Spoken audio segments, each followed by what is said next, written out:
கசின்ஸ்லாம் plan பண்ணி போன இடம் பார்த்தீங்கன்னா தீவுத்திடல். ஸோ அங்கே வந்து என்ட்ரி டிக்கெட் அடல்ட்ஸ்க்கு 40 சில்ட்ரன்ஸ் 25 கார் பார்க்கிங் பைக் பார்க்கிங்க்கும் 70 to 150 ரேஞ்சில் இருந்துச்சு. இதுக்கு front side and back side என்ட்ரியும் இருக்குது. ஸோ ஃப்ரண்ட் சைடில் வந்து எல்லா துறையும் எப்படி ஒர்க் ஆகுதுன்றதை கிளியராக நம்ம தமிழ்நாடு கவர்மெண்ட் வந்து அழகாக எக்ஸிபிட் பண்ணி காமிச்சிருப்பாங்க. ஸோ இந்த வாட்டி ஸ்பெஷலாக என்ன போட்டிருக்காங்க பார்த்தீங்கன்னா அறுபடை முருகனும் ஒரே இடத்துல இருந்தால் எப்படி இருக்குன்றதை அழகாக போட்டு காமிச்சிருந்தாங்க. எல்லா டேவும் வந்து இங்கே பிரசாதம் கொடுக்குறாங்க. ஸோ ஸ்பிரிச்சுவலாக இருக்கவங்க கண்டிப்பாக இந்த அறுபடை வீட்டுக்கு விசிட் பண்ணி பாருங்க. ஸோ நான் சொல்லியிருந்தால எல்லா துறையிலையும் பண்ணியிருக்காங்க. So police department, fire department, medical department, சொல்ல போனால் நிறைய எக்ஸெட்ரா நிறைய இருந்துச்சு. ஸோ உங்களுக்கு அதெல்லாம் இன்ட்ரெஸ்ட் இருந்துச்சுன்னா நீங்கள் கண்டிப்பாக இந்த இடத்துக்கு போய் விசிட் பண்ணி பாருங்க, உங்களுக்கும் ரொம்ப பிடிக்கும். ஸோ பேக் சைடில் ஒரு என்ட்ரி இருக்குன்னு சொன்னால, ஸோ பேக் சைடில் தான் பிஸ்னஸ் இருக்கு. பிஸ்னஸ் நான் எதை மீன் பண்ணுறேன்னா, இந்த இடத்துல வந்து என்ட்ரி தவிர்த்து நம்ம உள்ள இங்கே ஒன்றுத்துக்கும் போகிறதுக்கும் என்ட்ரி காசு கொடுத்து தான் போகணும். இந்த இடத்துல mermaid show, Avatar show, 360 drone, under water world, ghost show, birds, அனிமல்ஸை வந்து கிட்ட தோடுற மாதிரி ஃபோட்டோ எடுத்துக்கலான்ற மாதிரி வச்சுருந்தாங்க. நிறைய ஸ்டால்ஸ், கிச்சன் ஐட்டம்ஸ், அப்புறம் ட்ரெஸ்ஸு,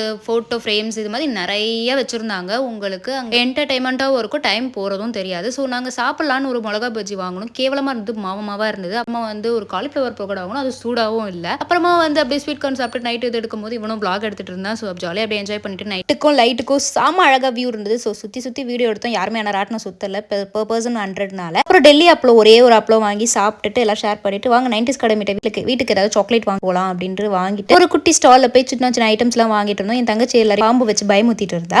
அப்புறம் ஒரு கேம் விளையாண்டாலே கிஃப்ட்ஸ் அப்படின்னாங்க. ஸோ அது ஆல்ரெடி நாங்கள் ஒரு வாட்டி கேம் விளாண்டு ஒரு டூத் பிரஷ் ஸ்டாண்ட் வாங்கணும். அப்புறம் இன்னொரு வாட்டி கேம் விளாண்டு ஒரு குட்டி பல்ப் வாங்கணும். 2 குட்டி பல்ப் கொடுத்தாங்க. எங்களுக்கே பல்ப் கொடுத்த மாதிரி ஒரு ஃபீல் ஆச்சு. அண்ட் இது கரெக்டாக 6 பால் கொடுத்துருந்தாங்க. 6 பேர் போயிருந்தோம். அப்புறம் என்ன எல்லாருமே சின்ன பசங்களா இருக்கும். ஸோ வாங்க கிளம்பலாம் அப்படின்ட்டு பாப்கார்ன் சாப்பிட்டுட்டு கிளம்பிட்டோம். கேப்ஷன் எல்லாமே டீட்டெயிலாக நான் கொடுத்துருக்கேன். ஸோ மறக்காம செக் பண்ணிக்கோங்க. டாடா பாய்.